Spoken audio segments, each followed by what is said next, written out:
السلام علیکم۔ 11 ستمبر 2001 ایک خوفناک دن جس نے امریکہ کو ہلا کر کے رکھ دیا۔ یہ ایک ایسا دن تھا جس نے پوری دنیا کے مسلمانوں کی زندگی ہمیشہ کے لیے بدل دی، جس میں ایک طرف دنیا کی سب سے بڑی سپر پاور امریکہ تھا اور دوسری طرف ایک شخص سادہ لباس میں اسامہ بن لادن۔ آج سے بالکل 24 سال پہلے دنیا کی صورتحال یہ تھی کہ سوویت یونین ٹوٹ چکا تھا اور چین کی اتنی حیثیت نہیں تھی، تو امریکہ دنیا کی واحد سپر پاور تھا جسے چیلنج کرنے والا کوئی نہیں تھا۔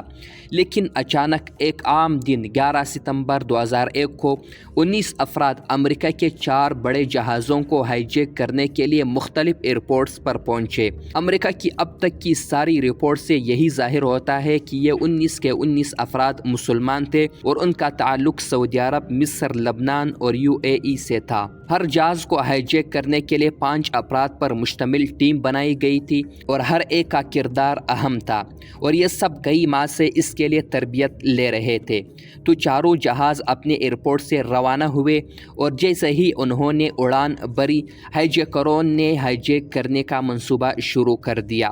پہلے جہاز میں موجود 5 ہائی جیکرز نے اڑان کے صرف 15 منٹ بعد کھڑے ہو کر چھوٹی چھریوں اور کٹر سے جہاز پر قبضہ کر لیا اور دونوں پائلٹس کو مار کر اپنا بندہ محمد عطا پائلٹ کی سیٹ پر بٹھا دیا اور مسافروں کو جہاز کے پچھلے حصے میں دھکیل دیا اور مسافروں کو واضح طور پر کہا کہ دونوں پائلٹ مر چکے ہیں، اب صرف ہمارا بندہ محمد عطا ہی اس جہاز کو لینڈ کرا سکتا ہے، جس کے بعد تمام مسافر خاموش ہو گئے۔ لیکن ہائی جیکر کا ارادہ کبھی بھی جہاز کو لینڈ کرنے کا نہیں تھا۔ جہاز کو سیدھا ورلڈ ٹریڈ سینٹر کی طرف موڑ دیا۔ ورلڈ ٹریڈ سینٹر اس وقت امریکہ کی ایک تاریخی علامت تھا۔ کبھی یہ دنیا کی سب سے اونچی عمارت تھی اور نیو یارک کا فخر تھی۔ ہائی جیکرز نے جہاز کو نارتھ ٹاور سے ٹکرا دیا۔ امریکن میڈیا کو کچھ خبر نہ تھی، تو تمام نیوز چینل نے اسے ایک بڑا حادثہ قرار دے کر نشر کرنا شروع کر دیا۔ یہ حادثہ صبح 8:40 پر ہوا۔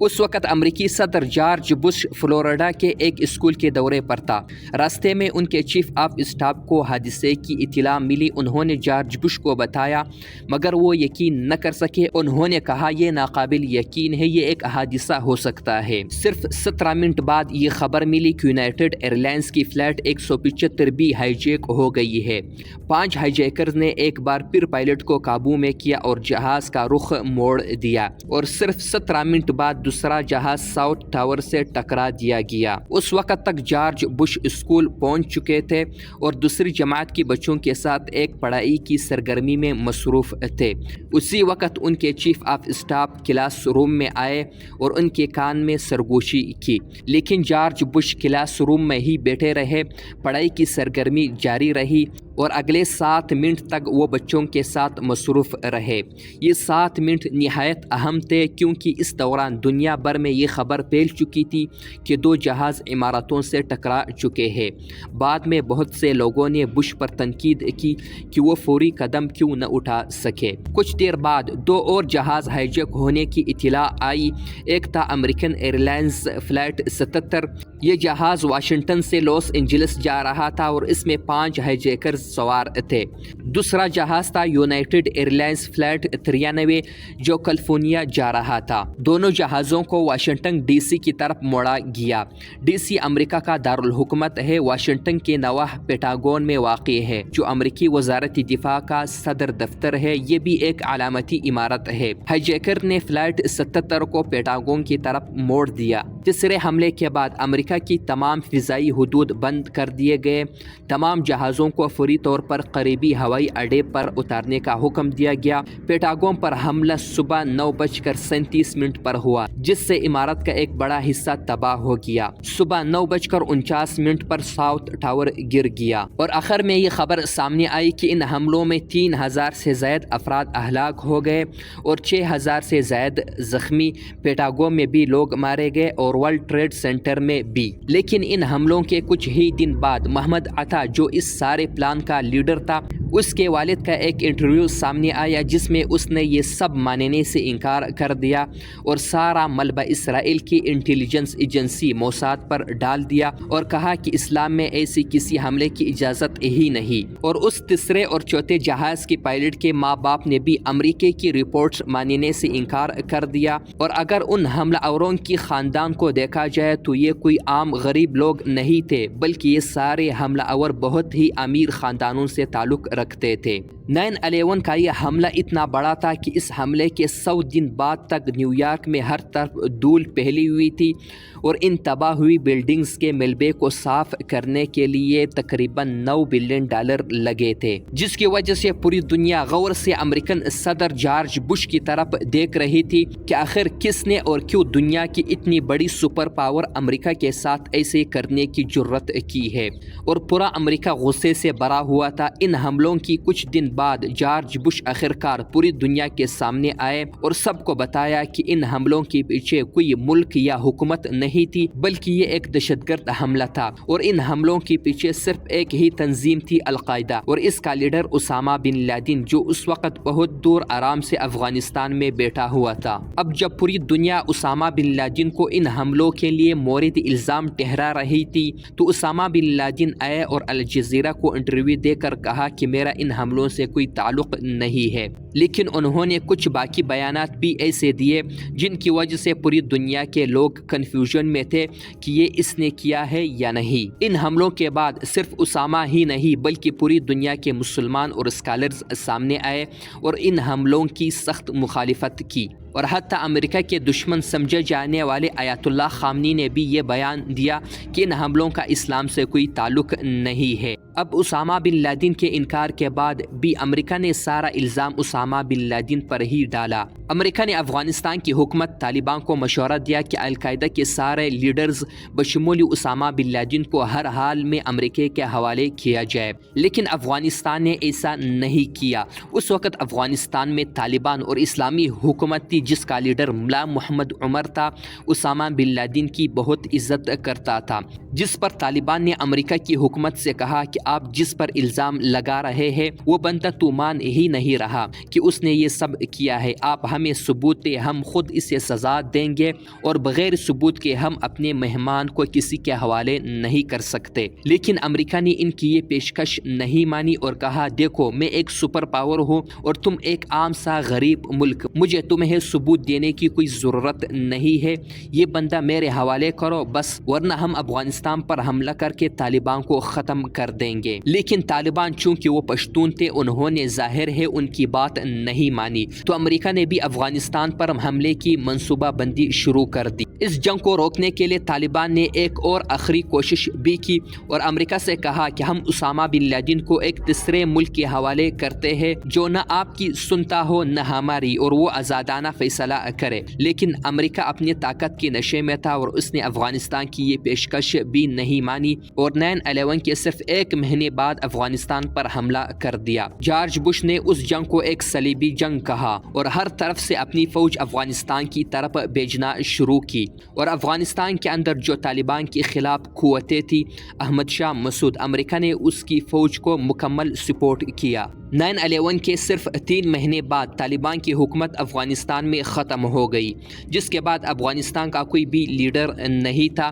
اس لیے امریکہ نے افغانستان کے ایک نئے لیڈر کی تلاش شروع کر دی اور جرمنی کے شہر بون میں ایک بہت بڑی کانفرنس کروائی جس میں انہوں نے کچھ افغان لیڈرز کو بھی بلایا اور ان سب کو بٹھا کر جرمنی سے افغانستان کے لیے ایک نیا لیڈر چنا، حامد کرزئی، جو بالکل طالبان کے مخالف تھا، کمزور سا آدمی لگتا تھا اور CIA کا پسندیدہ تھا۔ حامد کرزئی کو امریکہ نے افغانستان کا نیا صدر بنایا اور اس کی حکومت کو مضبوط بنانے کے لیے ایک نئی فوج تیار کی گئی اور ایک نئی حکومت بنائی گئی، اور اپنی پسند کی حکومت بٹھانا امریکہ کا پرانا کاروبار ہے۔ لیکن اگر افغانستان کی تاریخ کو دیکھا جائے تو انہوں نے کبھی بھی باہر سے کسی لیڈر کو اپنے اوپر قبول نہیں کیا، اور اس کے اوپر سے حامد کرزئی کی حکومت اتنی کرپٹ تھی کہ افغان قوم اسے قبول کر بھی نہیں سکتی تھی۔ اسی طرح سب کچھ چلتا رہا تھا اور ایسا لگ رہا تھا کہ واضح طور پر طالبان یہ جنگ ہار چکے ہیں، لیکن 2 سال بعد 2003 میں امریکہ نے ایک نئی جنگ شروع کی، عراق کا جنگ۔ جب امریکہ کی توجہ افغانستان سے ہٹ گئی تو طالبان نے آہستہ آہستہ ملا عمر کی قیادت میں دوبارہ منظم ہونا شروع کیا اور امریکی افواج پر چھوٹے چھوٹے حملے کرنے لگے۔ جیسے کہ ہم نے کہا کہ اس سے پہلے اسامہ بن لادن نے 9/11 کے حملے میں ملوث ہونے کا انکار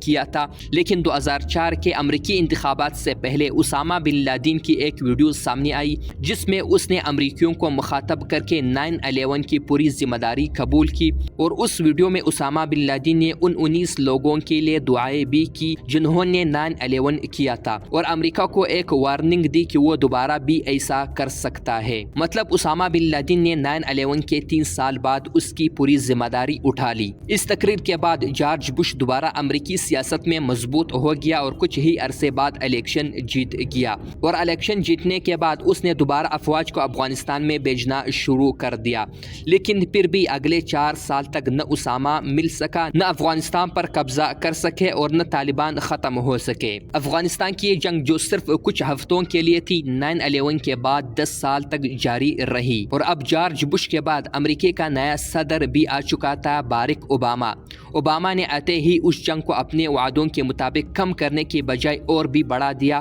اور بھی زیادہ افواج افغانستان کی طرف بھیجے، جس سے وہاں امریکی فوج کی تعداد 1 لاکھ سے بھی بڑھ گئی، اور اسی کے ساتھ اوباما نے ڈرونز حملوں اور فضائی حملوں کو بھی بڑھا دیا، اور اسی کی حکومت میں آخر 9/11 کے 10 سال بعد 2011 میں امریکہ کو آخرکار ایک ہدف ملا، اسامہ بن لادن، جو افغانستان میں نہیں بلکہ پاکستان میں چھپا ہوا تھا۔ اسامہ بن لادن پاکستان کے شہر ایبٹ آباد میں رہتا تھا، اور اس خبر کو کنفرم کرنے کے لیے امریکہ نے ایبٹ آباد میں شکیل افریدی کے ساتھ ایک جیلی ویکسین مہم شروع کی اور اس شہر کے اس گھر کو ہر طرف سے اسکین کرنے لگا۔ امریکی ڈرونز اور سیٹلائٹس نے بھی اس گھر کو 24 گھنٹے ریکارڈ کرنا شروع کر دیا، اور اچانک ایک دن انہوں نے اس گھر کے صحن میں ایک 6 فٹ کے آدمی کو چلتے ہوئے دیکھا۔ 9 مئی 2011 کو صدر اوباما کے حکم پر افغانستان کے شہر جلال آباد سے 2 ہیلی کاپٹر رات کے وقت اسامہ بن لادن کو مارنے کے لیے ایبٹ آباد کی طرف روانہ ہوئے، اور وہاں امریکہ میں اوباما اور اس کے وزراء یہ سب کچھ لائیو دیکھ رہے تھے۔ یہ ہیلی کاپٹر اسامہ بن لادن کے گھر میں لینڈ ہوئے اور صرف 40 منٹ کے آپریشن کے بعد اسامہ بن لادن کو مار دیا اور اس کی لاش اپنے ساتھ واپس امریکہ لے گئے، جہاں اس کا DNA ٹیسٹ کر کے یہ کنفرم کیا کہ یہی اسامہ بن لادن ہے، اور پھر اس کی لاش کی تصویریں لے کر اسامہ بن لادن کی لاش کو سمندر میں پھینک دیا۔ اب جب اسامہ بن لادن کو مار دیا گیا اور امریکہ جس کام کے لیے افغانستان آیا تھا وہ پورا ہو چکا تھا، تو چاہیے تو یہ تھا کہ وہ افغانستان کو چھوڑ کر واپس چلا جائے، مگر انہوں نے ایسا نہیں کیا اور اگلے 10 سال تک افغانستان میں بیٹھے رہے، کیونکہ اسامہ بن لادن تو اب کوئی مسئلہ نہیں تھا، لیکن اب دنیا بالکل بدل چکی تھی اور افغانستان کے بہت قریب ایک نئی سپر پاور چین بننے والا تھا، اور چین کو کنٹرول میں رکھنے کے لیے امریکہ کی موجودگی اس علاقے میں لازمی تھی۔ اس کے علاوہ اسامہ بن لادن کی موت سے کچھ ہی عرصہ پہلے امریکہ کے ایک جرنیل نے افغانستان میں تحقیق کی اور انہیں پتہ چلا کہ افغانستان کی زمین کے نیچے جو معدنیات پائی جاتی ہے وہ دنیا کی سب سے قیمتی اور نایاب معدنیات میں سے ہے، جن میں سے اہم معدنیات لیتھیم، جس سے دنیا کی تقریباً تمام بیٹریز بنتی ہے۔ اب اگر امریکہ افغانستان کو چھوڑ کر چلا جاتا تو چین بہت آسانی سے ان معدنیات تک پہنچ سکتا تھا، اسی لیے اگلے 10 سال تک افغانستان میں امریکہ بیٹھا رہا، اور آخرکار مجبوراً 20 سال کی جنگ کے بعد امریکہ کے نئے صدر ٹرمپ نے طالبان حکومت کے ساتھ ایک معاہدہ کیا اور افغانستان سے آہستہ آہستہ اپنی فوج نکالنے لگا، اور 20 سال کی ٹریننگ دینے کے باوجود افغانستان کی فوج کچھ دنوں کے لیے بھی طالبان کے سامنے کھڑی نہیں ہو سکی، اور امریکہ کے جانے کے کچھ ہی دنوں بعد طالبان بغیر کسی لڑائی کے 20 سال بعد دوبارہ اپنی دارالحکومت کابل میں داخل ہو گئے۔ افغانستان کی اس جنگ کو امریکہ کی سب سے بڑی ناکامی سمجھا جاتا ہے، کیونکہ 20 سال لڑائی کے بعد بھی امریکہ نے طالبان کو کمزور کرنے کی بجائے اور مضبوط بنا دیا، اور اس جنگ کے بعد افغانستان کو اس کا پرانا ٹائٹل دوبارہ مل گیا۔ یہ ہے 9/11 کے بعد شروع ہونے والی جنگ کی حقیقت، جس کا آغاز صرف 19 افراد کے ایک حملے سے ہوا، لیکن اس کا انجام کروڑوں انسانوں کی بربادی پر ختم ہوا۔